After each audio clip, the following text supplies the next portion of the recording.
Hello everyone, welcome to defence वाला। My name is Danish Zafar. आप मेरे साथ हैं यहाँ पे शक्ति 2.0 में। और मुझे उम्मीद है कि आपने पिछली क्लासेस देख ली हैं। और अगर आपने पिछली क्लासेस नहीं देखी हैं तो प्लीज देख लीजिए, बहुत बहुत ज्यादा इंपॉर्टेंट है।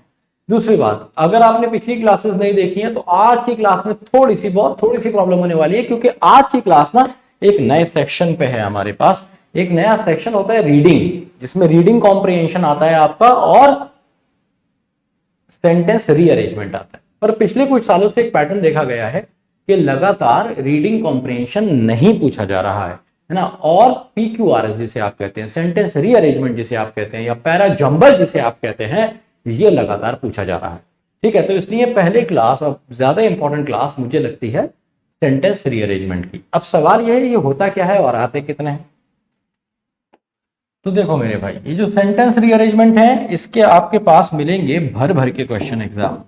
मान के चलिए 10 क्वेश्चन है ना। और गली का बच्चा बच्चा जानता है कि भैया एक क्वेश्चन कितने नंबर का है, 4 नंबर का है। तो 10 4 40 मार्क्स की क्लास है तुम्हारी, ये 40 मार्क्स की। और मैं तुम्हें इसमें एक क्वेश्चन नहीं कराऊंगा, 2 क्वेश्चन नहीं कराऊंगा, 4 नहीं कराऊंगा, 10 क्वेश्चन नहीं, 15 क्वेश्चन कराऊंगा। और इसमें मैं वैरायटी ऑफ क्वेश्चन रखूंगा। 2 तरह के क्वेश्चंस आते हैं एनडीए में, एक जहां पे स्टार्टिंग सेंटेंस दिया गया होता है, ऑप्शन में पता चल जाता है, ठीक है। और कुछ ऐसे आते हैं कि स्टार्टिंग नहीं दी होती, कुछ नहीं दिया होता, अपने आप सेट करो, ठीक है। तो दोनों ही तरह के पैराजंबल्स हम यहाँ पे करने वाले हैं। इसमें से बहुत सारे क्वेश्चन तुम्हें PYQ भी मिलेंगे, प्रीवियस ईयर क्वेश्चन भी मैंने इसमें डाले, ठीक है भाई। और कुछ क्वेश्चन की लैंग्वेज चेंज की है। तो आइए जरा बढ़ते हैं आगे और बात करते हैं कि ये होता क्या है और आज हम क्या करने वाले हैं। तो सबसे पहले तो मैं आपको बताऊंगा कि इनको सॉल्व कैसे करते हैं, ठीक है। उसके बाद मैं बताऊंगा कि बेसिकली ये जो सेंटेंस का रीअरेंजमेंट होता है इसको कैसे करते हैं, ट्रिक्स भी बताऊंगा और कॉन्सेप्ट भी बताऊंगा। साथ ही साथ मैं आपके लिए कुछ क्वेश्चन सिनोनिम्स और एंटोनिम्स के भी ले आया हूं। जैसा मैंने आपसे पहले भी कहा था कि मैं आपको हर क्लास में कुछ वोकैबुलरी जरूर दूंगा, तो इस लिहाज से आज क्वेश्चंस के तरह से मैं आपको कुछ वोकैब यहाँ पे देने वाला हूँ, ठीक है भाई। तो चलो बढ़ते हैं आगे और सबसे पहले बात करते हैं कि रीडिंग ये होता क्या है।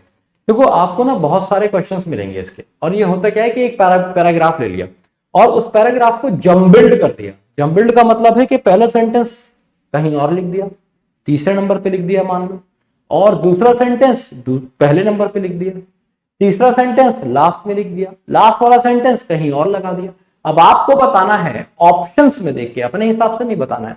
आपको 4 सीक्वेंस दे रखे होंगे, इसके 4 ऑप्शनल सीक्वेंस दे रखे होंगे, ऑप्शन में सीक्वेंस दे रखे होंगे कि बताओ भाई इन 4 सीक्वेंस में से कौन सा बेस्ट सीक्वेंस है ना। तो कभी कभी इसके आंसर 2 भी होते हैं, बट हमें बेस्ट सीक्वेंस देखना होता है, बेस्ट सीक्वेंस। तो सवाल ये है कि हम बेस्ट सीक्वेंस किस बेसिस पे देखेंगे, कैसे पता चलेगा सर यही सीक्वेंस सही होगा। तो हम वो देखेंगे कहां से, एक एग्जैक्ट रूल्स हैं इसके, जिसे तुम ट्रिक कह लो, कुछ लोग उसे ट्रिक बोलते हैं, पर मैं इसको रूल्स बोलता हूं, ठीक है। राइटिंग के तरीका है, कोई भी राइटर अगर कुछ लिखता है, अब देखो ऐसा तो नहीं है किसी सड़क छाप से लेके UPSC है ना, किसी कहीं से भी कुछ भी मतलब कहीं भी बेकार राइटिंग से किसी की उठा के और तुम्हें PQRS दे दे, ये पॉसिबल नहीं होता है। आपके पास जहां भी आता है कुछ आता है तो कहीं आर्टिकल से, किसी न्यूज़पेपर से, है ना, किसी मैगजीन से, किसी बुक से, किसी नॉवेल से आता है। और इसलिए क्या किया जाता है, उसको जम्बल्ड जब किया जाएगा तो आप आसानी से समझ जाएंगे, है ना, इन ट्रिक्स के थ्रू कि आपको क्या करना है। तो भाई सबसे पहली ट्रिक क्या है, पहले एक क्वेश्चन कर लेते हैं, क्वेश्चन कर लेंगे तो चीजें आसान हो जाएंगी। देखो ये इस तरह का आता है पैराजंबल, एक क्वेश्चन है ये। अब इसमें तुम्हें क्या दिखा है, 1 2 3 4 4 सेंटेंसेस तुम्हें दिए गए हैं, ठीक है। अब 4 सेंटेंसेस दिए गए हैं और तुम्हें इसमें सिर्फ एक बात पता है कि पहला सेंटेंस कौन सा होगा। कैसे पता, ये 4 सीक्वेंस दिए गए हैं, तुम्हें बताना है इन 4 सीक्वेंस में से कौन सा बेस्ट सीक्वेंस है। चारों ही सीक्वेंस में इन्होंने बता दिया कि स्टार्टिंग सेंटेंस ए होगा, स्टार्टिंग सेंटेंस ए होगा, स्टार्टिंग सेंटेंस ए होगा, स्टार्टिंग सेंटेंस ए होगा। हो गया ना क्वेश्चन आधा साल। तो सबसे पहले हम ए ही पढ़ लेंगे। It is important to know all the rules of any language. अब हमें पता चल गया कि ये सेंटेंस नंबर 1 है, ठीक है। बाकी की कहानी कैसे लगाते हैं, हम किस बेसिस पे लगाते हैं, क्या रूल्स हैं और क्या ट्रिक्स हैं, इस पे आज हम बात करेंगे आपके साथ। तो भाई फटाफट चलते हैं, देखते हैं क्या क्या। Figure out the opening sentence of the passage. देखो ये तो क्वेश्चन तुम्हें मैंने ऐसा दिखाया जिसमें स्टार्टिंग सेंटेंस दिया हुआ है।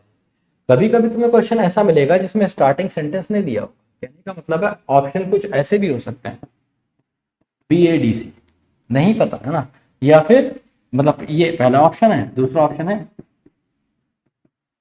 CBAD, तीसरा ऑप्शन है ADBC, चौथा ऑप्शन है मान लो DABC। अब तुम्हें नहीं पता भाई स्टार्टिंग सेंटेंस कौन सा है, ऐसे ऑप्शन भी तुम्हें देखने को मिल सकते हैं, ठीक है। तो या फिर मान लो यहां पे दो ऑप्शन है ऐसे ABCD, मान लो एक ऑप्शन ये है। तो अब आपको, अब भी आपको नहीं पता क्योंकि स्टार्टिंग ये वाला भी तो हो सकता है, ये भी तो हो सकता है ना। तो अल्टीमेटली आपको क्या करना है, अभी हम पहले ये जानेंगे कि स्टार्टिंग सेंटेंस हम कैसे पता कर सकते हैं। तो जरूरी नहीं है कि आप हर सेंटेंस में पता कर सकें, लेकिन जहां पे पता कर सकते हैं वहां पे आप क्या करेंगे, कैसे पता करेंगे।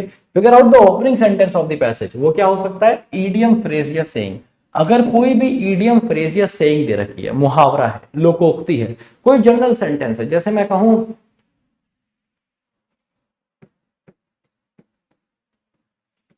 those who lie are not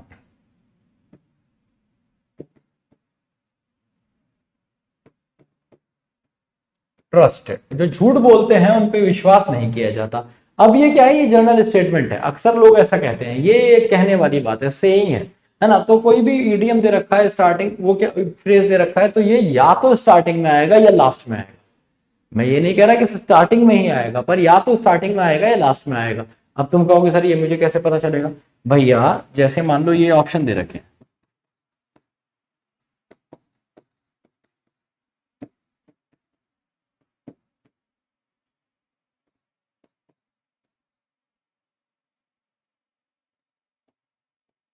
मान लो ये चार ऑप्शन दे रखे हैं। अब जो ये सेंटेंस है, those who lie are not trusted, मान लो ये सेंटेंस सी है, ये सेंटेंस सी है, तो तुम्हें एक बात तो पता चल जाएगी ना कि आंसर या तो ये होगा या फिर ये होगा, है ना भाई। या फिर अब यहां पे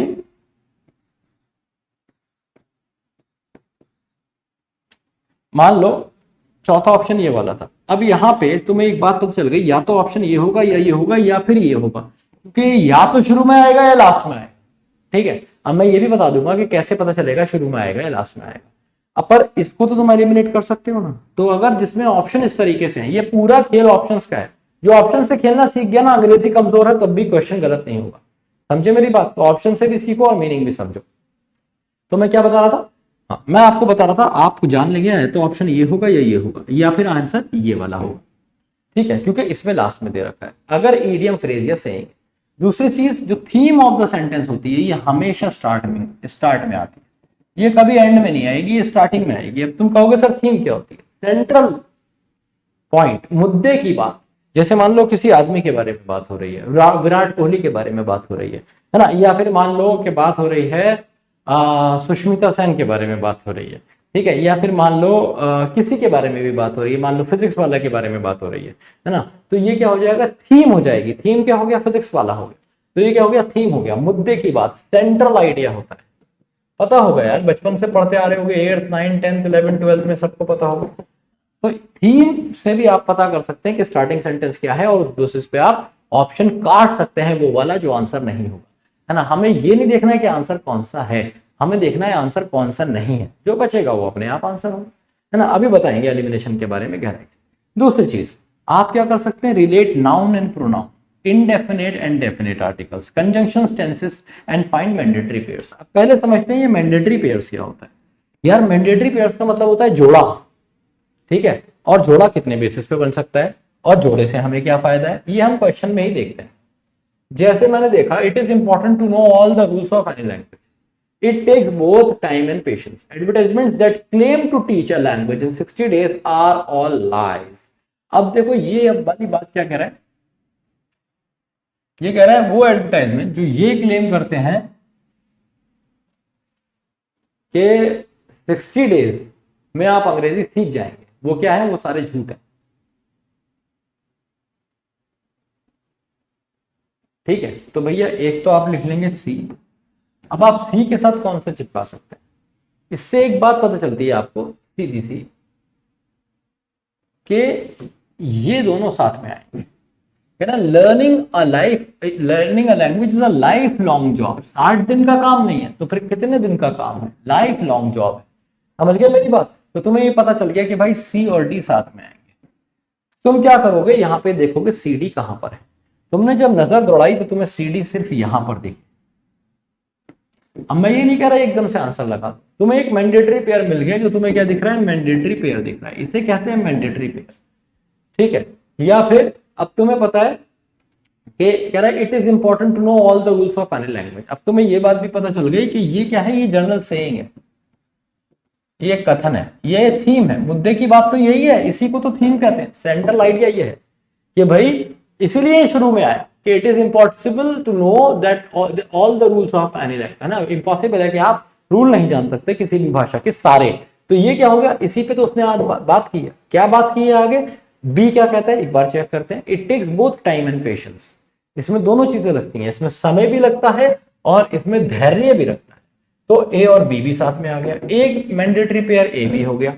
अब ए बी ना ही यहां पे है ना ही यहां पे है, ठीक है, तो ए बी कहां पे है, या तो यहां पे है या फिर यहां पे है। तो इसके बेसिस पे भी आप अपना आंसर ठीक कर सकते हैं, बहुत सिंपल है। ठीक है, अच्छा भाई अब अगली बात क्या है, अब आपको आंसर पता चल गया, ए बी आ गया, जरा सी लगा के दे दो। अब कह रहा है वो एडवर्टाइजमेंट जो कहते हैं 60 दिन में सिखा देंगे, ये सारे झूठ है। लैंग्वेज सीखना एक जिंदगी भर की जॉब है, ठीक है, it's a life long job. अब यहां पे हमारा मैंडेटरी पेयर गलत हो रहा है, और जानते हो हमारा मैंडेटरी पेयर गलत क्यों हो रहा है? हमारा मैंडेटरी पेयर जो गलत हो रहा है उसका रीजन है ये कि ये वाली जो बात है ना, ये कंक्लूजन है। ये कंक्लूजन जो होता है वो हमेशा लास्ट में आता है, याद रखिए कंक्लूजन लास्ट में आता है। तो डी सी नहीं, सी डी, डी सी होना चाहिए, डी सी होना चाहिए, डी सी। तो एक बार जरा डी सी देखते हैं, ए बी डी सी कहीं पे है, डी सी कहीं पे दिख रहा है तुम्हें? नहीं है, है ना। ये सब मैं तुम्हें क्यों करके दिखा रहा हूं, जब तुम क्वेश्चन करने जाओगे तो तुम्हें देखने को मिलेगा, तुम्हें लगेगा कि ऐसा तो नहीं है, ऐसा तो नहीं है, पर तुम्हें पेयर नहीं मिल रहा। तो पर एक मैंडेटरी पेयर तुम्हें मिल गया ए बी, तो भाई ए बी और सी डी आंसर हो जाएगा। कहने का मतलब है जहां पे दो मैंडेटरी पेयर मिल रहे हैं तो देख लो क्या दोनों हैं या नहीं है। जितने ज्यादा मैंडेटरी पेयर्स आपको मिल जाएंगे उतना ही क्वेश्चन आपके लिए आसान हो जाएगा। ठीक है, तो इसका आंसर क्या हो जाएगा, B. B is the correct answer for question number 1। ठीक है, अब वापस आ जाते हैं, इसी क्वेश्चन पे मैं सब एक्सप्लेन कर दूंगा, उसके बाद हम जल्दी जल्दी क्वेश्चन कर लेंगे। ठीक है, तो आपको मैंने इस बार कैसे देखा मैंडेटरी पेयर, मुझे मीनिंग से मिला, मीनिंग से। कितनी बार ऐसा होगा कि आपको नाउन से मिल जाएगा, कितनी बार ऐसा होगा कि आपको किससे मिल जाएगा, नाउन से मिल जाएगा। अब आप सोच रहे होंगे इसका क्या मतलब होगा सर कि नाउन से मिल जाएगा। नाउन से मिल जाएगा का मतलब होगा कि मान लो मैंने कहा Kohli is one of the greatest best batsman in the world. अब मैंने आगे कहा he has a variety of shots and a very good stamina. अब मेरी बात समझने की कोशिश करो, ये ही कौन है भाई, ये ही कौन था, ये कोहली था। तो आपको नाउन प्रोनाउन से हिंट मिलेगा, याद रखिएगा नाउन और प्रोनाउन से बहुत ज्यादा हिंट मिलेगा। साथ ही साथ डेफिनेट आर्टिकल से मिलेगा। डेफिनेट और इनडेफिनेट आर्टिकल क्या बताते हैं, मैं इसीलिए कह रहा था ना थोड़ी सी हेल्प करेंगी पुरानी क्लासेस। तो जो आर्टिकल होता है, जब आपने कहा द मैन, तो द मैन का मतलब है उसकी बात कही हुई है पहले, तो वो पहला सेंटेंस नहीं होगा। अगर उसने कह दिया द वैरायटी ऑफ दीज, तो दीज कौन है, द वैरायटी कौन सी वैरायटी, तो कहने का मतलब है कि किसी स्पेसिफिक चीज की बात कर रहा है और उसके बारे में वो पहले बात कर चुका है, तो वो स्टार्टिंग सेंटेंस नहीं होगा। तो यहां से भी आपको मैंडेटरी पेयर देखने को मिलेंगे, आप ऐसे मैंडेटरी पेयर बना सकते हैं। कंजंक्शन लगा हुआ है भाई, लगा हुआ है बट, है ना, लगा हुआ है येट, तो तुम्हें पता चल जाएगा ना कि बट येट, इससे पहले कोई विपरीत बात हुई होगी, तो बस वो विपरीत बात देख लो, वो इसके साथ मैंडेटरी पेयर बन जाएगा, आसान है। ठीक है, ऐसी टेंसेस प्रेजेंट पास्ट फ्यूचर देख लो भाई, किस चीज के बारे में बात कर रहा है, पहले पास्ट के बारे में बात की है, फिर फ्यूचर के बारे में बात की है, कौन सी बात पहले की होगी। तो यहाँ पे थोड़ा कॉमन सेंस लगा के तुम मैंडेटरी पेयर आसानी से बना सकते हो, है ना। तो देखो इसमें कुछ ऐसा नहीं है हार्ड एंड फास्ट रूल है, बट तरीके यही है। दिमाग तुम कैसे चला सकते हो मैं ये बता रहा हूँ, तुम अपने भी कोई बेहतरीन तरीके बना सकते हो, निकाल सकते हो, और अगर तुमने सोचे और निकाले तो कमेंट बॉक्स में जरूर बताना। ठीक है, बट ये जो है ना, ये राइटिंग स्किल्स पे बेस्ड है, तो ये कभी फ्लॉप नहीं होंगे। ठीक है, खैर तो मेरे कहने का मतलब क्या है, मेरे कहने का मतलब है आपकी कोशिश रहना चाहिए स्टार्टिंग सेंटेंस मिल जाए, मैंडेटरी पेयर मिल जाए, बस आपका क्वेश्चन सॉल्व हो जाएगा। ठीक है, अगर मान लीजिए आपने बहुत ही पाप किए हैं और आपकी किस्मत बड़ी खराब है और बहुत ही बेकार, बहुत ही बकवास, आप ये समझ लीजिए कि आपकी किस्मत है और इस कारणवश आपका पेपर टफ आ गया, आपको ना ही स्टार्टिंग सेंटेंस मिल रहा और ना ही नाउन प्रोनाउन से आप कुछ समझ पा रहे, ठीक है, ना ही आपको कंजंक्शन मिल रहे हैं, टेंसेस आपको नहीं समझ में आ रहे हैं उसमें, और मैंडेटरी पेयर आप नहीं बना पा रहे, तो आप क्या करेंगे, एक और जुगाड़ है। ठीक है, अगला जुगाड़ है, जस्ट अ सेकंड प्लीज। अब देखिए कुछ क्वेश्चंस तो मैंने आपको बताए कि आप थीम से कैसे पहचानेंगे। अब हम बात करेंगे कि आप टोन से कैसे पहचान सकते हैं। टोन का मतलब क्या होता है, टोन का मतलब होता है स्टाइल ऑफ द नरेटर, उसका स्टाइल कैसा है, उसका मूड कैसा है। ठीक है, जब वो बात कर रहे हैं, कहने का मतलब है कि क्या वो मजाक बना रहा है, क्या वो सीरियस है, या फिर क्या वो सरकास्टिक है, व्यंग कस रहा है, ठीक है, या फिर मतलब इस चीज को देख, इसको हम कहते हैं मतलब टोन। टोन का मतलब होता है जैसे भाई मैंने तुमसे कहा थैंक यू वेरी मच, और एक तुमसे जैसे लड़कियां बोलती हैं थैंक्स, तो ये दोनों हैं, दोनों थैंक्स ही, पर डिफरेंस क्या है, जो पहला वाला थैंक्स था वो क्या था, वो थोड़ा पोलाइट था, तमीज से था, सच में थैंकफुल था बंदा। दूसरे वाले में क्या था, दूसरे वाले हाँ ठीक है भाई कर दिया ना तुमने बढ़िया से, तो वो वाला थैंक्स था। तो दिस इज द रीजन, वो दिस इज द पॉइंट। तो जो टोन है, टोन यही होती है, अंदाज क्या था आपका कहने का।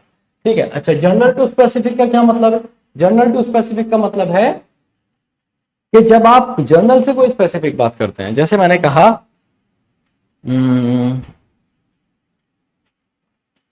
मैंने कहा India is one of the most corrupt countries in the world, there is not a single department to which we can call is uncorrupt, to which we can call uncorrupt. Then not only India but almost all the developing and developed countries are full of corruption, including the countries like Russia, Japan, USA, China. अभी मैंने क्या बोला, मैंने पहले India की बात करी और फिर मैं किस पे आया, वर्ल्ड की बाकी कंट्रीज पे आया। ऐसी चीज को हम बोलते हैं general, specific to general. Specifically पहले इंडिया की बात करी, ठीक है, उसके बाद एक जनरल बात कर दी, इसकी वर्ल्ड की बात करी। इस सेंटेंस को मैं उल्टा भी बोल सकता था, जैसे मैं कहूं all the developed countries of the world are corrupt including the countries like super powers Russia, China, USA. India is one of the most corrupt countries. India do not have a single department where people are not corrupt. Simple. तो ये क्या हो गया, ये हो गया अब general to specific, क्योंकि पहले मैंने किसकी बात करी, वर्ल्ड की बात करी, और फिर मैं आया स्पेसिफिक। तो राइटर दोनों तरीके से कैसे भी जा सकता है, ये टोन का तरीका है उसका कि वो जनरल टू स्पेसिफिक भी जा सकता है और स्पेसिफिक टू जनरल भी जा सकता है। अब तुम कहोगे इससे मुझे क्या फायदा, भाई तुम्हें इससे फायदा ये है कि तुम बना लोगे मैंडेटरी पेयर। मैंडेटरी पेयर्स का क्या मतलब हुआ, तुम ये बता दोगे, तुम ये जान जाओगे, ये तो तुम जान गए ना कि जनरल प्लस जनरल और स्पेसिफिक प्लस स्पेसिफिक। कहने का मतलब है वो सारे सेंटेंस जो इंडिया के बारे में बात कर रहे थे साथ में आए कि इंडिया सबसे करप्ट कंट्रीज में से एक है। दूसरी बात कि इंडिया का एक भी डिपार्टमेंट ऐसा नहीं है जो करप्ट नहीं है। तो ये क्या है, ये दोनों साथ में आए, साथ में आए तो क्या बनाया, मैंडेटरी पेयर बनाया। जो दोनों सेंटेंस कैसे थे, स्पेसिफिक थे इंडिया के बारे में। ऐसे ही मैंने दुनिया के बारे में बोला क्या कि भाई रशिया, चाइना और क्या बोलते हैं यूएसए जैसी पावरफुल सुपर पावर्स भी करप्ट है। तो ये भी मैंने जो सेंटेंसेस बोले ये दोनों एक साथ बोले, तो स्पेसिफिक साथ में आएंगे और जनरल साथ में आएंगे। ये मैं कहना चाहता हूं जनरल टू स्पेसिफिक और स्पेसिफिक टू जनरल से। अगली चीज, अब कहीं पे क्या होगा कि आप नेगेटिव बोलेंगे, कहीं पे क्या होगा पॉजिटिव बोलेंगे। देखिए जैसे मैंने बोला, मान लीजिए India is a land of variety where we have people from all cultures, traditions, festivals and life styles. So it is well known in the world for its diversity. However, recently people have started discriminating in the name of religion, caste, culture, and even color. So is India a really an example of unity in diversity? ठीक है भाई, अब हम जब वापस आते हैं, मैंने क्या बताया? मैंने बताया अभी जो मैं बोला वो मैं पॉजिटिव टू नेगेटिव गया। पहले मैंने सारी पॉजिटिव बातें बताई है ना, ये तो अच्छी बात है ना कि भाई इंडिया किसके लिए जाना जाता है पूरी दुनिया में, कि यूनिटी इन डाइवर्सिटी के लिए जाना जाता है। ठीक है, और यूनिटी इन डाइवर्सिटी का एक बेहतरीन एग्जाम्पल है इंडिया। अलग अलग कल्चर के, क्रीड के, कास्ट के, कलर के लोग एक साथ रहते हैं, फेस्टिवल्स मनाते हैं, खाते हैं, पीते हैं, बड़ा कॉमन है, हर फेस्टिवल पे देखा जा सकता है। अगली बात मैंने क्या बोली, लेकिन हाल ही में क्या हुआ है कि लोगों ने भेदभाव करना शुरू कर दिया है, किसके, धर्म के, कलर के, इन सब के। तो मैंने सारे पहले पॉजिटिव बातें बोली, उसकी बाद मैंने नेगेटिव बातें। ठीक है, अब मैं चाहता तो पहले ऐसे भी शुरुआत कर सकता था, ये हमेशा राइटर के ऊपर होता है कि in India people have started discriminating in the name of color, culture, religion, caste and other things. However, the country is well known in the world for its unity in diversity. तो अब ये क्या हो गया, ये negative to में positive चला गया। तो आप नेगेटिव टू पॉजिटिव भी जा सकते हैं, आप पॉजिटिव टू नेगेटिव भी जा सकते हैं, मतलब राइटर। तो आपको इससे भी एक बात पता चल गई कि आपको क्या मिल जाएगा, यहां से भी मैंडेटरी पेयर्स मिल जाएंगे। आप सोच रहे होंगे कैसे, क्योंकि भाई नेगेटिव प्लस नेगेटिव होगा, नेगेटिव सेंटेंसेस एक साथ आएंगे, और पॉजिटिव प्लस पॉजिटिव होगा, जितने पॉजिटिव सेंटेंस होंगे वो एक साथ आएंगे। अगर आपको इन दोनों के बीच का लिंक नहीं भी मिलता है, तब भी आप एक मैंडेटरी पेयर से सरवाइव कर जाएंगे ना, है ना। एक मैंडेटरी पेयर काफी होता है एनडीए में क्वेश्चंस बनाने के लिए, एक काफी होता है, और साथ में अगर स्टार्टिंग या लास्ट सेंटेंस मिल जाए है, फिर तो जीवन में आनंद ही आनंद है। ठीक है, तो ये था आपका टोन वाला पॉइंट। अब हम बढ़ते हैं आगे और कुछ और ट्रिक्स देखते हैं इसकी। मैंने आपको एक क्वेश्चन करके दिखाया था, जो एक ही क्वेश्चन कराया हमने इस क्लास में, जो मैंने कंक्लूजन से किया था, है ना। और मैंने शुरू में आपको बताया कि भाई ईडियम सेइंग ये या तो लास्ट में आएगी या फिर स्टार्टिंग में आएगी, है ना। तो ये वाला पॉइंट रिपीट हो रहा है यहाँ पे कि कंक्लूजन लास्ट में भी आ सकता है। दूसरी बात, use of word like therefore, finally, hence, as a riddle, thus, इससे आप पहचान सकते हैं कि ये कंक्लूजन है, समझे। इनसे आप पहचान सकते हैं कि ये कंक्लूजन है।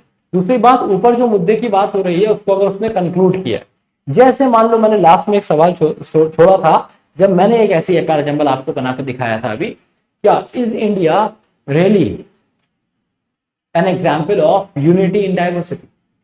तो ये क्या था, ये मेरा कंक्लूजन था, सवाल उठाया था मैंने, ये कंक्लूड किया था, और इसीलिए वो सेंटेंस लास्ट में आया था। ठीक है, अच्छा, पांचवा और सबसे इंपॉर्टेंट होता है भाई जीवन में भी और यहां पर भी मैंडेटरी पे।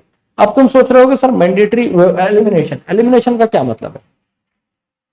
भाई देखो, एलिमिनेशन का मतलब ना लड़कियां बहुत अच्छे से समझेंगी, क्योंकि तुम एलिमिनेट होते हो और ये करती हैं, नहीं समझे।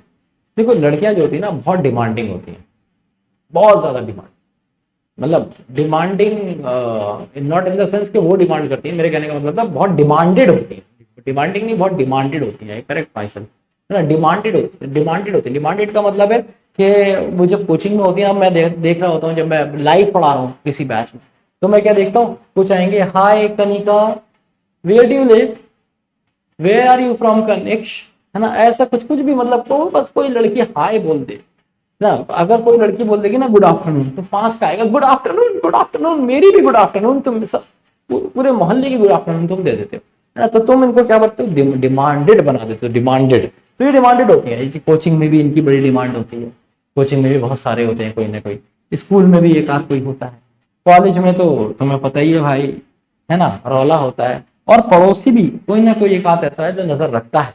तो भाई अब बंदी है एक, ऑप्शन हो गया उसके पास 4, तो क्या करेगी?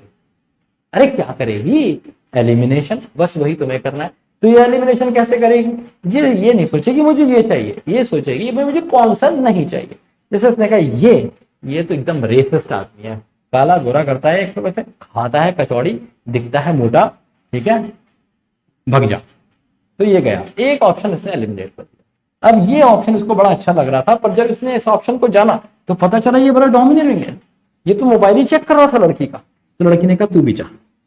अब बचे दो ऑप्शन, इसमें ये बड़ी कंफ्यूज हो गई, इसमें बड़ी कंफ्यूज हो गई। और फिर एक अंग्रेजी में कहते हैं इजी वे आउट, जहां पे इसे लगा कि भाई यहां जिंदगी बहुत अच्छी गुजर जाएगी, ये है तो प्यार तो बहुत करता है ये, लेकिन बस प्यार ही तो कर पाता है बेचारा, और कुछ नहीं है उसके पास मुझे देने के लिए, और प्यार से जिंदगी नहीं चलती साहब, है ना। तो ये तो हम सुनते हुए आ रहे हैं, इसलिए ये बेचारा एलिमिनेट हो जाएगा। और ये जिसने पढ़ाई करी, समझे, ये जिसने पढ़ाई करी और एग्जाम क्रैक किया और कुछ बना और वर्दी मिली, तो वर्दी के साथ कुछ और भी मिलता है, कॉम्प्लीमेंट्री मिल जाता है बहुत सारा, फिर तुम्हारे पास भी चॉइसेस होती है। That is what I mean. तो ये होता है एलिमिनेशन। आपको ये नहीं देखना है कि कौन सा आंसर है, आपको ये देखना है कि कौन सा आंसर नहीं है। बस जो आंसर नहीं है उसको काटते रहिए, आगे बढ़ते रहिए। जैसे इस लड़की का जीवन सफल हुआ है, आपके भी कामयाबी चूमेगी। खत्म।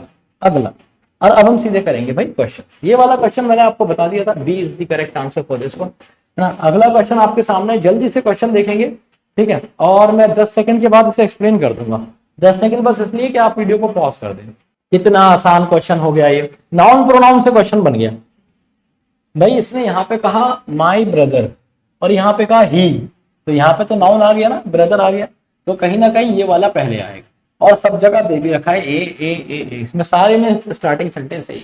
माई brother was looking forward to his first metro ride, metro में जाने के लिए सोच रहा था, है ना। अब क्या हुआ, he had heard a great deal about it from his Delhi friends. तो क्यों जाने की सोच रहा था, ये रीजन मिल गया यहाँ पे, क्योंकि उसने एक कर्री कहानी सुन रखी थी, हैड अ ग्रेट डील, के भाई बड़ा मजा आता है मेट्रो में। तो ए और सी, ऐसा क्या देख लेते हो भाई मेट्रो में, मुझे तो ऐसा तो कुछ खास सीट तो मिलती नहीं है, तो तुम्हें मिल गया ए सी साथ में। तो देखो ए सी यहाँ भी लगा है और ए सी यहाँ भी लगा है, तो तुम इन ऑप्शंस को एलिमिनेट कर सकते हो, इन ऑप्शन को एलिमिनेट कर सकते हो, इसे कहते हैं एलिमिनेशन, है ना। एक और तरीके से भी देख सकते हो उसे, they all told him not to travel alone the first time, but he is kind of a person who never listens to any advice। तो यहाँ पे इसे कोई कुछ बता रहा है कि भाई अकेले मत जाना, वहां पे मामला खराब होता है मेट्रो में, ठीक है। और यहाँ पे ये ऐसा पर्सन है, ये अकेले भी जा सकता है। तो भाई सीधी सी बात है, डी और बी साथ में आएंगे, क्योंकि यहाँ पे आ गया बट। जैसा मैंने आपको बताया था कि कंजंक्शन भी आपकी हेल्प करेगा, कंजंक्शन ने आपकी हेल्प करी, मैंडेटरी पेयर बनाया आपने डी बी, तो अब डी भी देख लो कहाँ पे भाई, ये डी भी है यहाँ पे, आंसर ये हो गया, क्वेश्चन खत्म। समझ पाए, तो इसे हमने टेक्निकली सॉल्व कर दिया, ये इतना आसान हो गया सी। अभी तुम्हें अगर पहला क्वेश्चन डिफिकल्ट लगा होगा, कुछ बच्चों को लग रहा होगा क्या पढ़ा रहे हो, उस पर समझ में नहीं आ रहा, मेरा वादा है तुमसे, मेरे साथ 10 क्वेश्चन कर लो, अगले 5 तुम ऐसे टनाटन बनाओगे, उसके बाद जीवन में हमेशा प्रेजेंबल बनाओगे अगर क्वेश्चन करते रहोगे बस, ठीक है। अगला क्वेश्चन देखते हैं, बहुत ही आसान, कह रहे the Qutub Minar is one of the most important monuments in Delhi.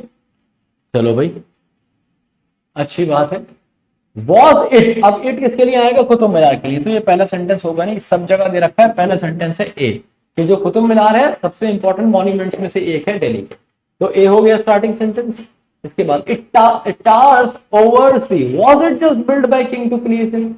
अच्छा एक सवाल छोड़ा गया है, तो मैंने अभी तुम्हें बताया था सवाल यूजुअली लास्ट में आता है, अक्सर लास्ट में आता है, ठीक है, एक थीम के खत्म होने के बाद आता है, तो लेकिन ये हमेशा ऐसा नहीं होता पर अक्सर होता है, तो हम इसे लास्ट सेंटेंस मान सकते हैं, पक्की बात नहीं, तो कुछ और ढूंढते हैं।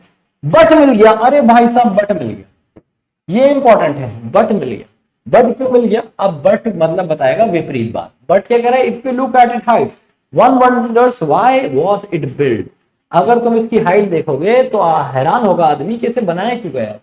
और आगे बताया जा रहा है was it build just by a king, सिर्फ एक राजा के द्वारा बना दिया गया था, है ना, प्लीज करने के लिए अपने आप को, या कोई रीजन हो सकता है। तो डी और बी साथ में आ गए, डी भी देख लो भैया कहाँ पे है, डी भी यहाँ नहीं काट डालो, यहाँ नहीं काट डालो, यहाँ नहीं काट डालो, यहाँ है लगा डालो, तो ए सी डी भी साथ में आ गए।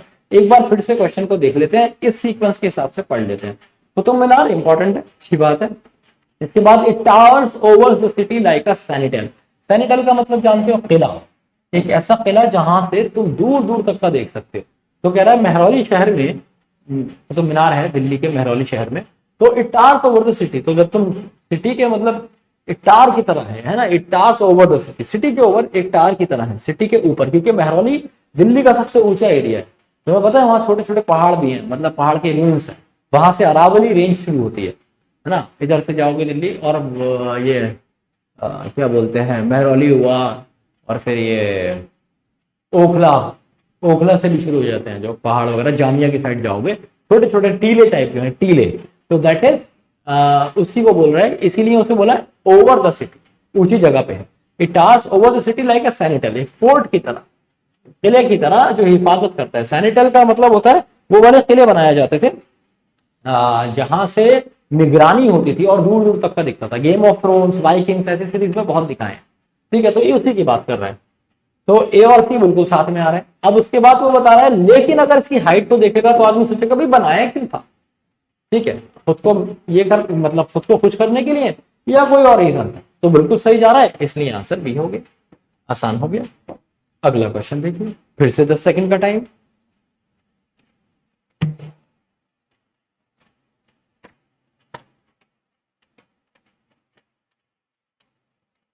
अब देखो भैया ममता की बात हो गई, सवा 9 हो गए हैं और ममता भागती हुई, हरीट का मतलब है जल्दी जल्दी करती हुई, एक बड़े ब्लॉक ऑफ वहां पे गई जहां पे बहुत सारे ऑफिस, मतलब ऑफिस की बिल्डिंग में पहुंची। तो ए स्टार्टिंग सेंटेंस सारे ऑप्शंस बता रहे हैं। अब इसके बाद क्या होता है,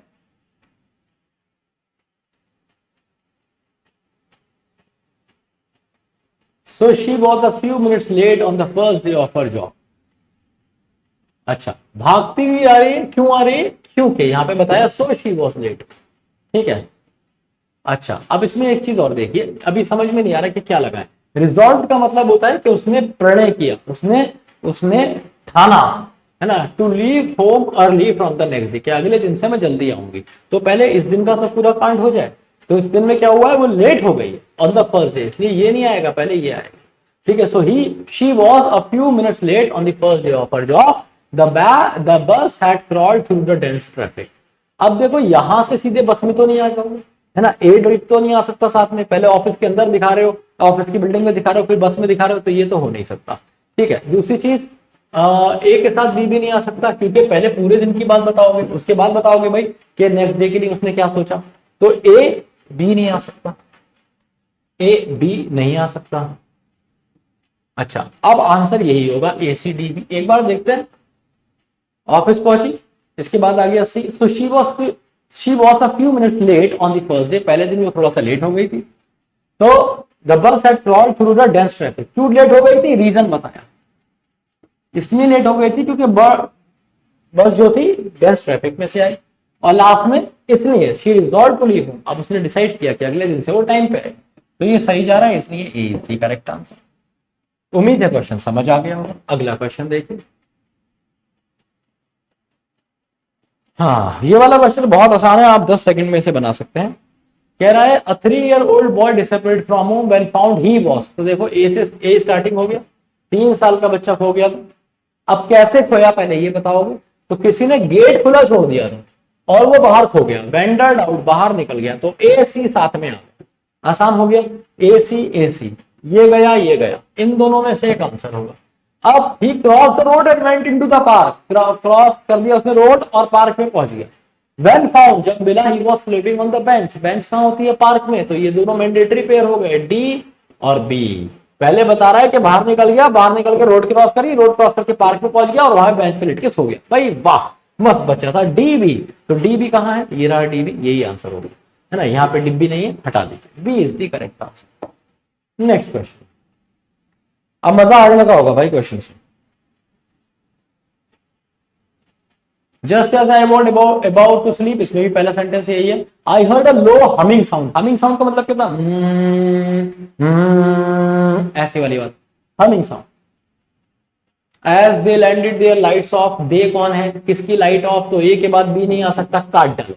I looked out my bedroom window, हाँ ये हो सकता है, आवाज आएगी तो लड़का बाहर तो देखेगा ही, तो ए और सी साथ में आ सकते हैं, ठीक है। I saw number of objects, तो भाई पहले खिड़की से बाहर देखा होगा, उसके बाद ही तो ऑब्जेक्ट देखे होंगे, है ना, तो ए और डी भी नहीं हो सकता, ए और डी अगर कहीं दे रखा है तो उसे काट डाला जाए, है ना, तो आंसर क्या हो जाएगा, ए सी।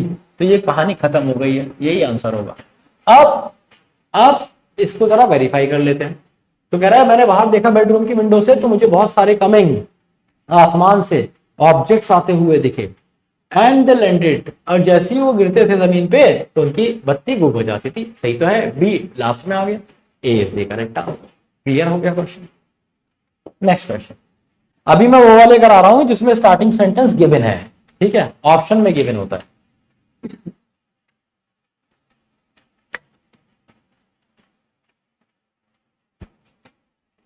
इसमें भी पहले सेंटेंस गिवन है, everything went well for the first 10 miles. शुरू के 10 मील सब सही रहा। आप सीधे ये थोड़ी बोल दो कि ब्रेक ने काम नहीं किया तो ए बी काट दो। And then the trouble started, अच्छा ये हो सकता है कि उसके बाद फिर क्या हुआ, दिक्कत आने से। Then I came to a step hill, तो स्टीप हिल हम यहाँ पे लगा देते ए डी, लेकिन ये थोड़ी बता रहा है कि उससे पहले ये स्टीप हिल पे नहीं था, है ना।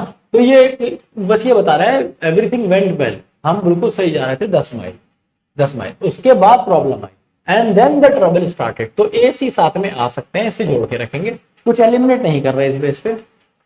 अच्छा, the brakes did not work, ये मुद्दे की बात है, ये कंक्लूजन है भाई।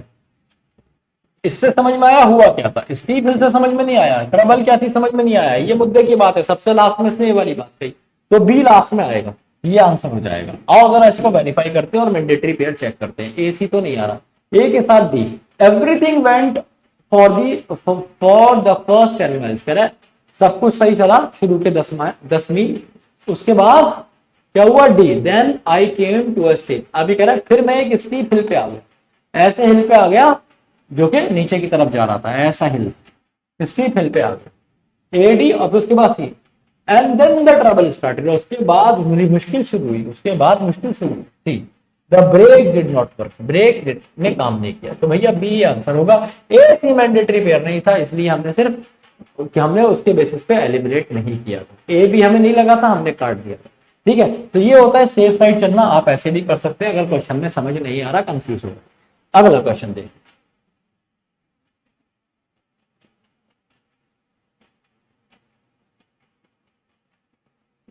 अब देखो कृष्ण और ध्रुव जो थे वो छोटे बच्चे थे, तो छोटे बच्चे थे इसलिए ट्रबल में थोड़ी आ जाएंगे, ए भी साथ में नहीं आएगा, है ना, ये थोड़ी होगा। So they often run into trouble, इसलिए वो मुश्किल में फंस जाते थे, ये तो कोई बात नहीं।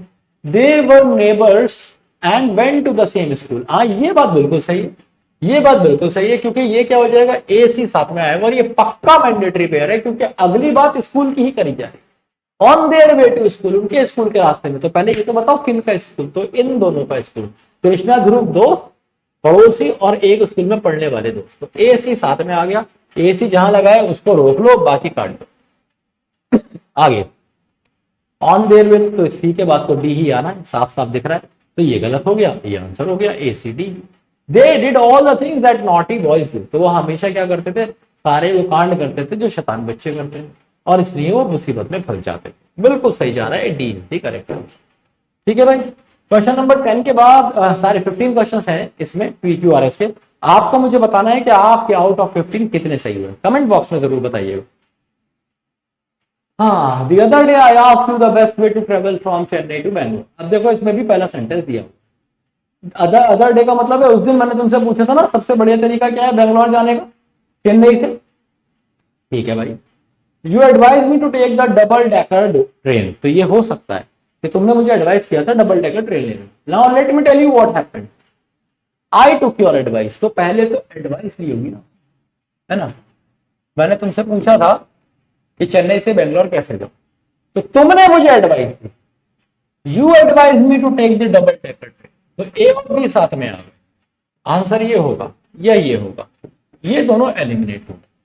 अब हम ए बी हमने देख लिया, तुमने मुझे एडवाइस दी डबल डेकर ट्रेन ले लो, अब क्या कहा, आई टुक योर एडवाइस, कि भाई मैंने तुम्हारी एडवाइस मान ली, तुमने दी मैंने ले ली, सिंपल है, तुमने दी मैंने ले ली एडवाइस। तो ए बी के बाद आ गया डी, तो ये वाला गलत हो गया, ए डी के बाद आ गया, ए बी के बाद आ गया डी, तो ये वाला सही हो गया। अब मैंने तुम्हारी एडवाइस मान ली और फिर क्या हुआ, now let me tell what happened, अब बताता हूं कि तुम्हारी एडवाइस से हुआ क्या।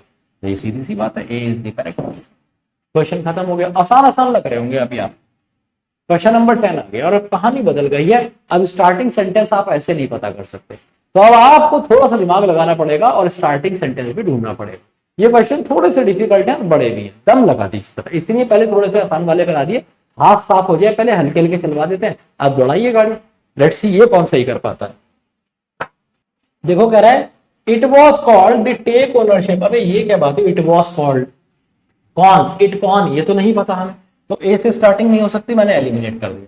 The programme was a huge success, मैंने बताया ना डेफिनेट आर्टिकल द प्रोग्राम, अरे कौन सा प्रोग्राम भाई, बताओ तो कौन सा प्रोग्राम, तो बी से भी स्टार्टिंग नहीं हो सकती, है भी नहीं, कहीं भूल जाइए। My colleagues and I felt and behaved like owners because we actually were, किस चीज के ओनर, काहे के ओनर, नहीं पता ना, कुछ नहीं पता, काट डबल, सी से भी नहीं हो सकती। अरे ऐसे आ गया आंसर। अब तुम देखो इसमें कितना आसान हो गया, क्वेश्चन खत्म हो गया।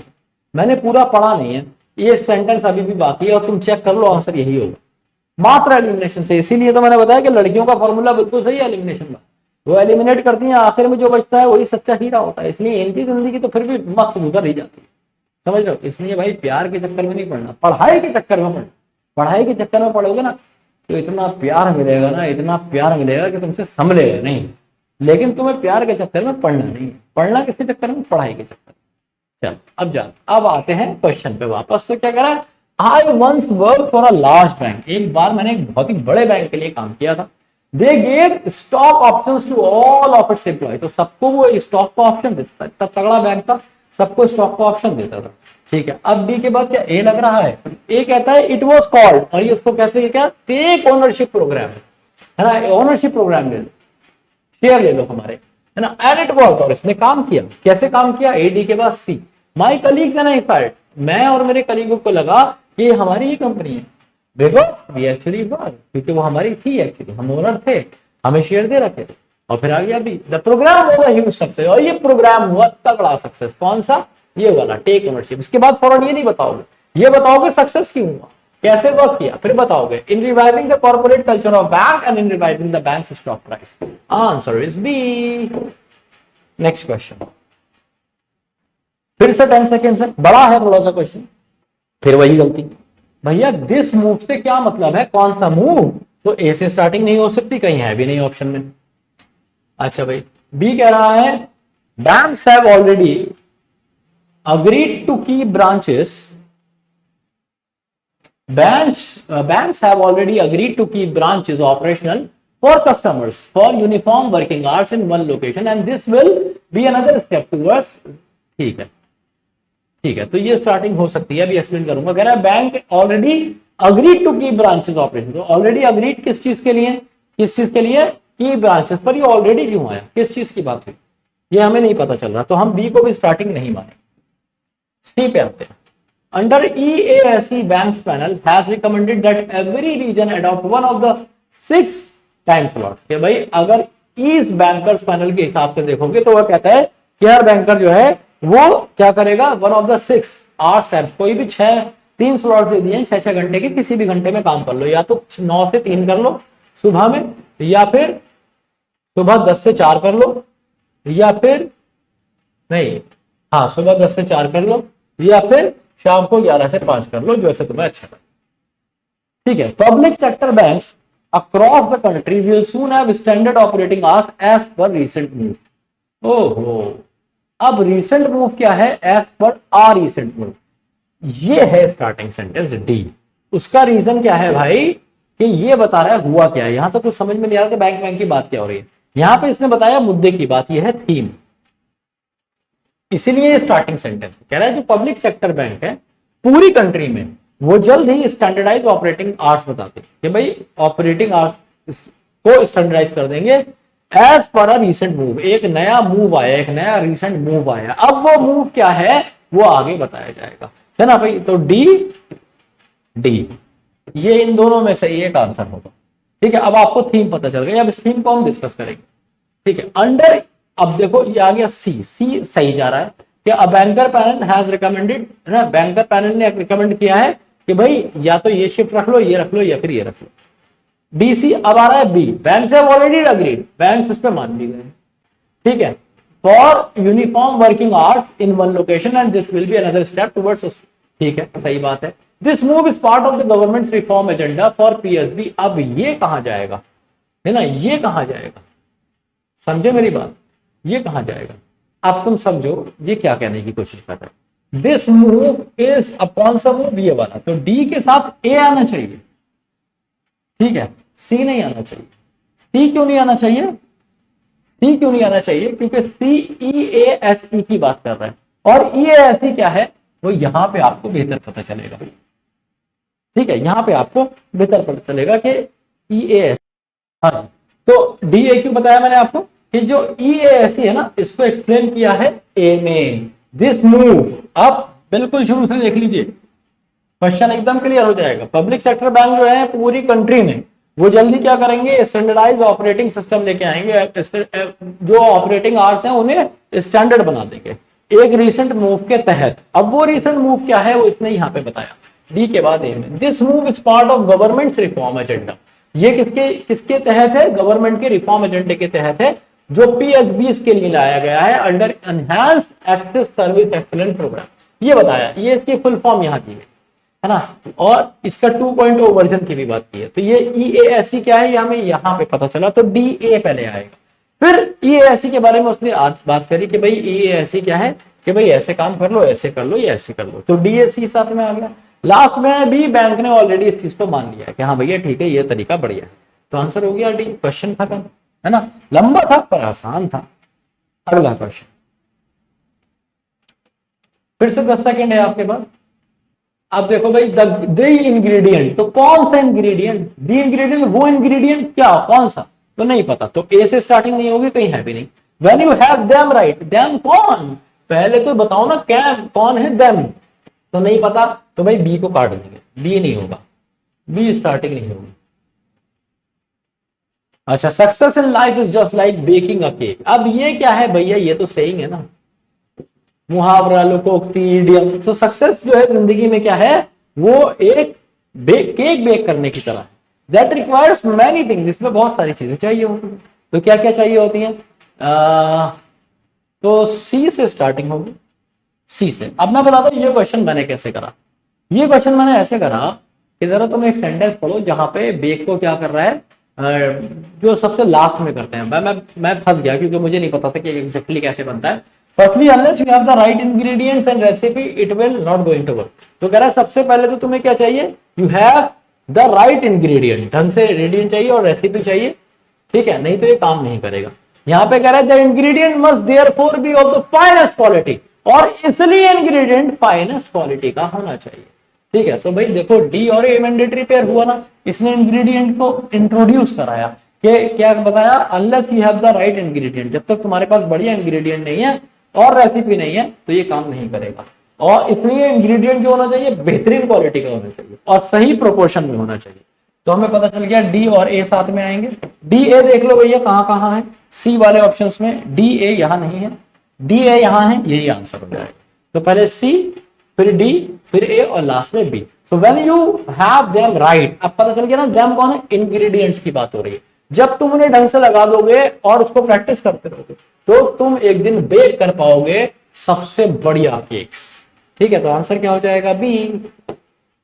Next question, creating a relaxing bedroom environment is very important to भी कह दिया इसने, भी, इसका मतलब इससे पहले किसी और चीज की बात हुई है, थोड़े क्या हो गए, तुम मुझसे कह सकते हो जाके आई लव यू टू, बिना वजह। अबे पहले आई लव यू बोलोगे, बाद में तो जवाब में टू बोलते हो ना किसी चीज के, ऐसे सुबह सुबह टू नहीं बोलते उठ के, है ना। तो सीधी सी बात है कि ये स्टार्टिंग नहीं हो सकती, तो ए काट दो, बहुत शानदार हो गया।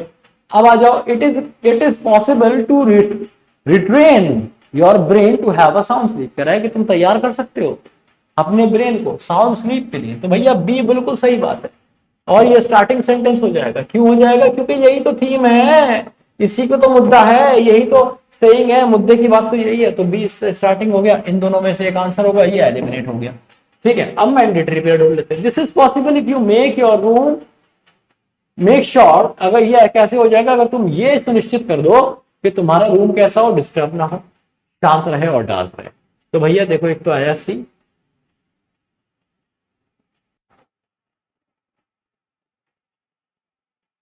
अच्छा, तो सी भी आ सकता है और डी भी आ सकता है। डी क्या कर रहा है, start by regulating the times you go to bed. अब रेगुलेट का क्या मतलब होता है, यूज करना या फिर एग्जीक्यूट करना किसी चीज को। तो कह रहा है स्टार्ट किस चीज से करोगे, तुम कर सकते हो, क्या कर सकते हो, रिट्रेन कर सकते हो अपने ब्रेन को कि तुम्हें नींद अच्छी आए। कैसे स्टार्ट करोगे ये थोड़ी बताएगा, ऐसे ऐसे स्टार्ट करोगे, यहां से कहानी शुरू होगी। Start by regulating the times. कब से शुरू करो, जब तुम बेड पे सोने जाते हो और उठते हो, उससे शुरू करो। तो भैया बी के बाद डी आएगा, आंसर ये होगा। और थोड़ा चेक करते हैं सी। अब बी के साथ देखो सी भी जा रहा है, दिस इज पॉसिबल, ये कैसे? तो जब तुम सोच रहे हो कि सर ये बी के बाद डी कैसे आ गया, तो बहुत ही आसान है। देखो इस क्वेश्चन में कि क्या हुआ कि तुम अपने ब्रेन को रिट्रेन कर सकते हो साउंड स्लीप के लिए। कैसे कर सकते हो, यहां से स्टार्ट करोगे, start by regulating the times you go to bed, ठीक है। तो बी डी साथ में आ गया, है ना, क्योंकि भाई अगर शोर होगा, मतलब रेगुलेट कैसे करोगे, रेगुलेट करोगे यहाँ पे सी में। This is possible if you make sure that your room is undisturbed. अगर तुम्हारे रूम में शोर आ रहा है, ठीक है, तो तुम नहीं कर पाओगे। क्वाइट होना चाहिए, शांत होना चाहिए, डार्क होना चाहिए, नींद आ जाएगी। लेकिन सिर्फ शांत में, अनडिस्टर्ब में नींद नहीं आएगी। एक चीज और होना चाहिए, वो क्या है, एक रिलैक्सिंग बेडरूम एनवायरनमेंट भी बनाना चाहिए, बहुत इंपॉर्टेंट है वो भी। अब समझ में आया भी किसके लिए आया था, है ना, इसके साथ इसको जोड़ा गया है। तो सी और ए भी एक मैंडेटरी पेयर हमें यहाँ पे मिला और आंसर हो गया बी डी सी ए, सिंपल। Next question. हाँ भाई ये ना क्वेश्चन मैंने पहले ही सॉल्व कर दिया था और उसका रीजन ये है कि बीच में थोड़ी सी आवाज भाग गई थी इस क्वेश्चन पे, पर ये क्वेश्चन मुझे इसलिए दोबारा कराना पड़ रहा था।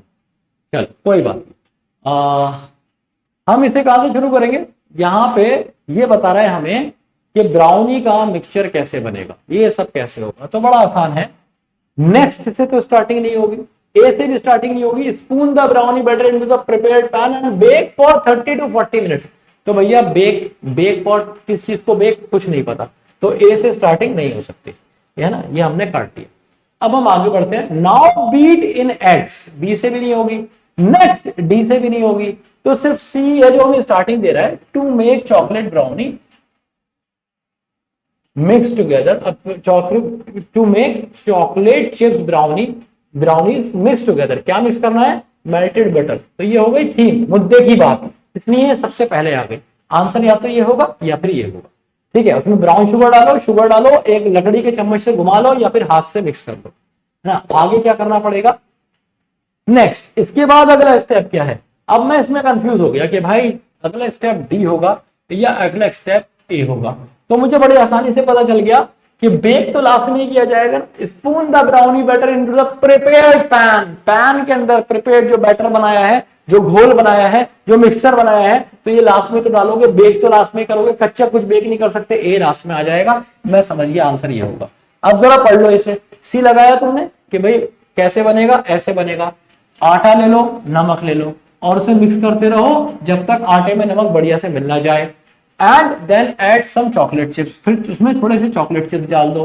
फिर क्या करो, अंडे ले लो, वेनिला ले लो, है ना, और कोको ले लो, इसको भी मिक्स करो जब तक बढ़िया से मिक्स ना हो जाए, अंडे में वेनिला ये सब। और फिर लास्ट में क्या करो, स्पून द ब्राउनी बैटर, और फिर सबको पैन में डाल के बेक कर लो। कहानी खत्म हो गई, बन गया केक।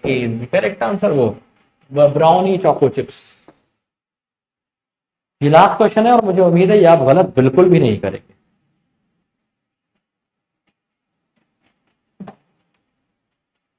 देखो भाई शी स्टार्टेड, तो शी कौन है नहीं पता भाई, ए से स्टार्टिंग नहीं हो सकती इसलिए। It also organises week long camps, नहीं पता हमें, इट बी का ऑप्शन भी नहीं है। अच्छा अगला क्या, निधि जैन। अब पता चल गया ना शी कौन है, निधि जैन है।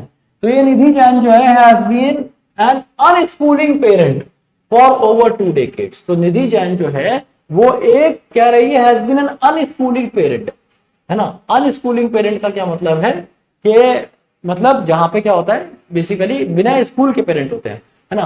Unschooling parent for over 2 decades, 20 साल से ज्यादा से ये अनस्कूलिंग का काम कर रही है, ठीक है। तो इससी स्टार्टिंग हो गई।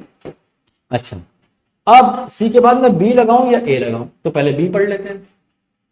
इट ऑल्सो ऑर्गेनाइजेस, तो भाई अभी निधि जैन के बारे में बात हुई है, गली का बच्चा जानता है कि निधि जो है वो इट जानवर थोड़ी है, जानवर नहीं समझना कभी निधि को, निधि जानवर नहीं है ना, इसलिए उसके लिए इट नहीं आ सकता। बेजान भी नहीं है, जान भी बहुत है निधि के अंदर, खासतौर से लड़ने की जान तो बहुत है निधि के अंदर, तो ये भी नहीं हो सकता। तो भैया सीधी बात है सी और बी साथ में नहीं आ सकते और इसे आप काट देंगे, ठीक है। तो सी और ए साथ में आ जाएंगे। She started the Udaipur based organisation, तो उसने स्टार्ट क्या किया था, उदयपुर बेस्ड ऑर्गेनाइजेशन। क्या शिक्षांतर, टू क्रिएट, हाँ ये उसने क्रिएट किया था, to create space for self directed learning. भाई अनस्कूलिंग का क्या मतलब है कि तुम्हें फिक्स पैटर्न पर नहीं पढ़ाया जाएगा। कैसे पढ़ाया जाएगा? सेल्फ डायरेक्टेड लर्निंग, खुद को तुम्हें डायरेक्ट करा जाएगा, कैसे सीखो। तुम्हें कुछ हम सिखाएंगे नहीं, बस बताएंगे कैसे सीखना है, दैट इज कॉल्ड अनस्कूलिंग। ठीक है, तो सी और ए साथ में आ गए, कहानी खत्म हो गई, क्वेश्चन खत्म हो गया। ठीक है, तो निधि ने बढ़िया काम किया। ठीक है, अनस्कूलिंग स्टार्ट की, ये ऑर्गेनाइजेशन थी, ये क्या करती थी, है ना, ये बताया जा रहा है डी में। The organisation arrange everything from internship in film making to cooking for unschooled kids. तो काम बता दिया इनका कि भाई ये वाले काम करती थी। और लास्ट में बता दिया बी के इट ऑल्सो ऑर्गेनाइजेस। इस ऑल्सो क्यों बताया, बी लास्ट में क्यों आया, मेन मुद्दा ये है, ये वाला काम इनका मेन काम है। सेकेंडरी काम ये है, इसलिए ऑल्सो लगा। तो डी और बी भी एक मैंडेटरी पेयर बने, तो डी भी यहां पे मिल गया और भैया सी ए भी मिल गया। आंसर क्या हो गया? डी। नेक्स्ट क्वेश्चन लिख दिया मैंने। तो भैया मैंने बताया था आपको, लास्ट क्वेश्चन था। मैं आपसे एक विनती करता हूं कि जरूर कमेंट बॉक्स में मुझे बताइए इन 15 क्वेश्चंस में आपका स्कोर कितना है। मर्क्यूरियल का क्या मतलब होता है? मर्क्यूरियल का मतलब होता है something that keeps changing, fickle, fickle, volatile, fluctuating, oscillating. ठीक है, तो ये क्या होता है? समथिंग विच कीप्स चेंजिंग, जो फिक्स नहीं होता, बदलता रहता है। मर्क्यूरियल जैसे शेयर मार्केट है ना, बड़ी वॉलेटाइल है। तो mercurial, fickle, fluctuating, oscillating, volatile. Answer is D. Synonym बताना था भाई। इंटरचेंजेबल का आपको पता ही है, जो आपस में चेंज किए जा सकते हो। प्रिडिक्टेबल का मतलब क्या है? जिसका आप प्रिडिक्शन कर सकते हो, है ना, दैट कैन बी फोरटोल्ड, जो पहले ही बताया जा सकता। परमानेंट भी आपको पता ही। Answer is D. Question number 17। Belligerent एक कुत्ता होता है, रॉटवाइलर, उसके लिए यूज होता है ये वर्ड, याद रखना। बेलिजरेंट रॉटवाइलर के लिए। एग्रेसिव होता है बेलिकोस। ठीक है, तो बेलिकोस, बेलिजरेंट, एग्रेसिव, ये सब कौन होते हैं? Someone who is always ready to fight, aggressive, है ना, एंग्री भी कह सकते। बस यही जाएगा इसके साथ, और कुछ नहीं है। अनवांटेड से मतलब नहीं है। करेजियस के बहुत सारे सिनोनिम्स होते हैं, लिख सकते हैं आप, जैसे वेलिएंट, जैसे इंट्रेपिड, है ना, जैसे शिवालरस, ऑडेशियस, है ना। तो ये सारे के सारे बहादुर होते हैं। करेजियस, वेलियन, इंट्रेपिड, शिवालरस, है ना, ऑडेशियस, ब्रेव, तो आपको पता ही है। ठीक है, तो ये सारे के सारे कौन होते हैं? बहादुर होते हैं। अब तुम सोच रहे हो सर डरपोक, डरपोक पे भी बता देता हूं। डैस्टर्ड, कावर्ड, इनका कलर बदल देता हूं, है ना, ये एक ग्रुप में आ जाए। तो डैस्टर्ड, कावर्ड, चिकन, ये सारे कौन होते हैं? ये सारे के सारे डरपोक होते हैं। डैस्टर्ड, कावर्ड, चिकन। एक वर्ड और बढ़िया होता है इसके लिए, टिमिड, डरा हुआ। शाय भी है, शाय, टिमिड थोड़ा सा शाय होता है, पर टिमिड बेसिकली डरे हुए को भी बोलते हैं। ठीक है, चिकन भी बोलते हैं, चिकन हार्टेड भी बोलते हैं। ठीक है, तो आंसर इसका क्या हो जाएगा? Aggressive is the correct answer. Peaceful आपको पता ही है। Question number 17। क्रेव, कहते नहीं है मुझे आइसक्रीम की क्रेविंग हो रही है, तो क्रेव, क्रेव के लिए मतलब होता है यार्न। यार्न का मतलब क्या होता है? विश, डिजायर, किसी चीज के लिए तीव्र इच्छा, तीव्र इच्छा किसी चीज के लिए, बहुत ज्यादा इच्छा। डी। डिटेक्ट का मतलब क्या होता है? किसी चीज को पकड़ लेना, कहते हैं ना हमने फॉल्ट डिटेक्ट कर लिया। डिटेक्ट का मतलब क्या होता है? Basically find. डिस्टर्ब आपको पता है। डीमोरलाइज का क्या मतलब होता है? डीमोरलाइज का मतलब होता है डिस्करेज, किसी को डिस्करेज कर। ठीक है, किसी कहना रहे जा तेरे भाई नहीं होगा तुझसे, एनडी वेंडी नहीं होगा, कुछ और नौकरी देख ले भाई, पापा की दुकान पे बैठ ले, अच्छा खासी दुकान है पापा की, है ना। B is the correct answer. Next question. Fleeting सुना होगा तुमने ये। टाइम इज फ्लीटिंग, तो फ्लीटिंग का मतलब क्या होता है, समथिंग जो बहुत ही छोटे समय के लिए, टेम्परेरी, ट्रांजिएंट।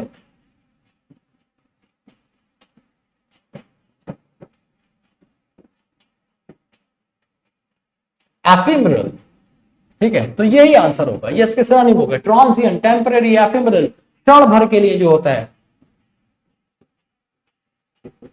मोमेंटरी, क्षण भर के लिए। B is the correct answer. Independent आपको पता है, सिलो आपको पता है, परमानेंट आपको पता है, B is the correct answer. एक फ्लीटिंग भी हो गया, तो 1 2 3 4 5 वर्ड्स आपको इसके लिए मिले। Turmoil, what do you understand by the word turmoil? ये भी सिनोनिम है। टर्मोइल का मतलब होता है मेहम, केओस,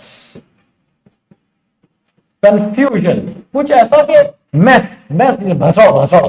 अब तुम समझ गए ना, भसड़ मच गई, तो भसड़ इज बेसिकली टर्मोइल।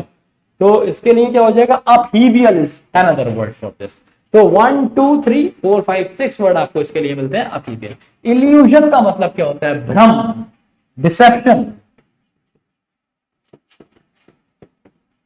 या फिर मिराज ना, धोखा, भ्रम, इल्यूजन। प्रोग्रेस आपको पता है। ट्रांजिशन का मतलब होता है change, transition is change. Answer is D. तो ये थे सिनोनिम आज के, और अभी कहानी खत्म नहीं हुई है, मैं आपको एंटोनिम्स पे भी लेके आया हूं। तो भैया पहला एंटोनिम है प्रोग्रेस का उल्टा बताना है, तो प्रोग्रेस का उल्टा होता है रिग्रेस, ये होता है प्रोग्रेस, फ्लरिश, ये दोनों सिनोनिम है। इसका मतलब होता है आगे बढ़ना, रिग्रेस का मतलब होता है पीछे हटना। रिग्रेट आपको पता है, ये पछतावा, एटोनमेंट, रिमोर्स, ये सारे पछतावे होते हैं। राइस, सर्ज, इंक्रीज, हाइक, ये सारे क्या होते हैं, इनका मतलब होता है उठान किसी चीज का। तो answer is B. Next question, फिर से आपको एंटोनिम बताना है। एंटोनिम मतलब उल्टा। इंचैंटिंग का मतलब होता है अट्रैक्टिव, अट्रैक्टिव, तो इसका उल्टा क्या हो जाएगा, रिपल्सिव, जो तुम्हें दूर धकेले, रिपल्सिव, रिवल्सिव, कुछ ऐसा जो तुम्हें दूर धकेले। Perplexing is confusing. सारे वर्ड के मीनिंग बताऊंगा तो। अवेकनिंग मतलब जो तुम्हें जगाए, स्टिरिंग, झंझोड़ दे। और डैजलिंग बोलते ना, what a dazzling performance, dazzling मतलब अट्रैक्टिव। तो ये जो है ना, चैंटिंग, इंचेंटिंग, अट्रैक्टिव, डैजलिंग, ये सारे के सारे, स्टुपेंडस, ये सारे के सारे क्या होते हैं, सिनोनिम होते हैं। आंसर हो जाएगा डी, क्योंकि उल्टा बताना है। ओबीस, ओबीस जानते हो किसे बोलते हैं? ओबीस का मतलब होता है फैट। एक वर्ड और होता है इसके लिए, कॉर्क्यूलेंट, ये होता है मोटा भद्दा। तो इमेशिएटेड, इमेशिएटेड का मतलब क्या होता है, वीकन, वेरी थिन, सूखा, एकदम कतई सूखा। जैसे तो क्लास में कोई लड़का होता है तो उसे बोलते थे तिल्ली, सीख, बीड़ी, ये सारे कौन होते हैं, ये इमेशिएटेड होता है। हमारे यहाँ स्कूल में क्लास में ऐसे नाम रखते हैं लोग, बीड़ी, बीड़ी आ गया, बीड़ी आ गया, बीड़ी आ गया। है कोई नहीं, ऐसा नहीं करना चाहिए, बदतमीजी होती है, ठीक है, ऐसे फ्रेंड्स नहीं बनते फिर। हाँ, अब ये इमेंसिपेटेड का क्या मतलब होता है, ठीक है, इमेंसिपेटेड का क्या मतलब होता है, ये बहुत ही कॉमन वर्ड है, और अगर तुम थोड़ी भी रीडिंग करते हो ना तो ये तुम्हें आना चाहिए। और अगर ये नहीं आता तो आज मैं इस पे ट्रिक करता हूँ। ये तुम्हारा होमवर्क है, और ये होमवर्क तुम मुझे कहाँ दिखाओगे, कमेंट बॉक्स में एक बार तुम मुझे बता दोगे कि ये क्या होता है, नहीं तो नेक्स्ट क्लास में तुम मुझे बता दोगे ये क्या होता है। पर कैसे बताओगे, कमेंट बॉक्स ही एक तरीका है। तो कमेंट बॉक्स में आप मुझे बताएंगे कि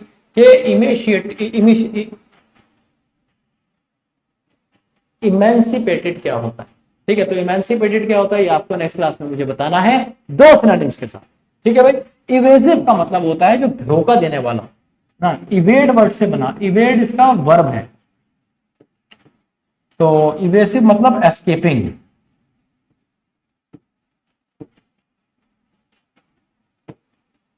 जो तुम्हें धोखा देने वाला हो, बच के निकलने वाला हो, है ना। और स्टैटिक का क्या मतलब होता है, हैप्पी, इलेटेड,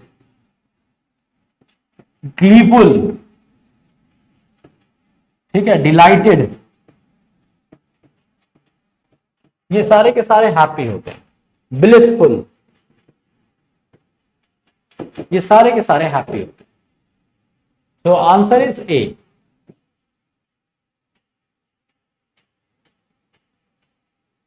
अरे मैंने तुम्हें गलत होमवर्क दे दिया है।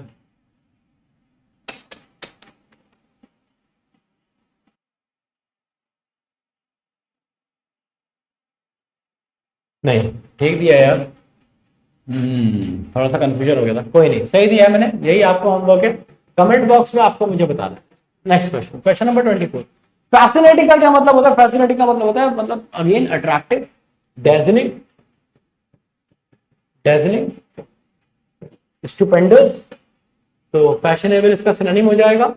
बोल्ड से कोई मतलब नहीं है। मोनोटोनस, मोनोटोनस का मतलब होता है एक जैसा, बोरिंग, डल, ठीक है। अच्छा, हॉस्टाइल का मतलब क्या होता है?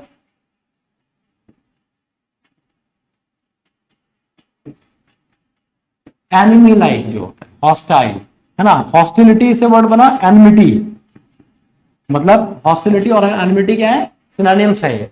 तो इसका मतलब क्या होता है? शत्रुता, और हॉस्टिलिटी भी शत्रुता। तो answer for this one is C. Last question of the day, behemoth का क्या मतलब होता है? बीहीमथ का मतलब होता है बहुत ही बड़ा, ह्यूज, जाइजेंटिक, जिनॉर्मस, है ना, कुछ ऐसा जो कि बहुत ही बड़ा, कोलोसल, कोलोसल, कुछ बहुत बड़ा, ह्यूज। तो मिनिएचर, मिनिएचर आता है, टीचर्स का मिनिएचर आता है, छोटे छोटे मिनिएचर, वेरी स्मॉल ना। उल्टा वर्ड बताते हैं ना। बिजार का मतलब होता है ऑड, ग्रोटेस्क, अजीब, भद्दा सा, ग्रोटेस्क, बिजार, ऑड, स्ट्रेंज, ये सारे एक जैसे होते हैं। सिग्निफिकेंट का मतलब आपको बताइए, इंपॉर्टेंट होता है ना। मिस्टीरियस का मतलब क्या होता है? कई सारे वर्ड आते हैं। क्रिप्टिक, क्रिप्टिक क्या होता है? हिडन, छुपा हुआ, ठीक है। Mysterious, cryptic, hidden.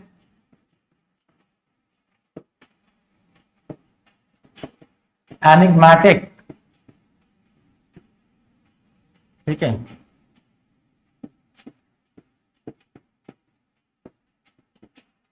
अनस्क्रिप्टुलस, ये क्या होता है? मिस्टीरियस। ये सारे के सारे क्या होते हैं? इन सबका मतलब होता है किसी चीज का बहुत ही मिस्टीरियस होना। मिस्टीरियस जानते हो ना? स्ट्रेंज होना, या फिर कह सकते हो पहेली नुमा होना, है ना। क्रिप्टिक, हिडन होना, जो कोड हो, जिसको समझना आसान हो। तो भाई ये थे 25 क्वेश्चन। आप मुझे बताएंगे कि आज की क्लास आपको कितनी बढ़िया लगी। बहुत सारे वोकैब भी करी हमने और बहुत सारे क्वेश्चंस भी करे। So love you all, see you in the next class. जय हिंद, जय भारत।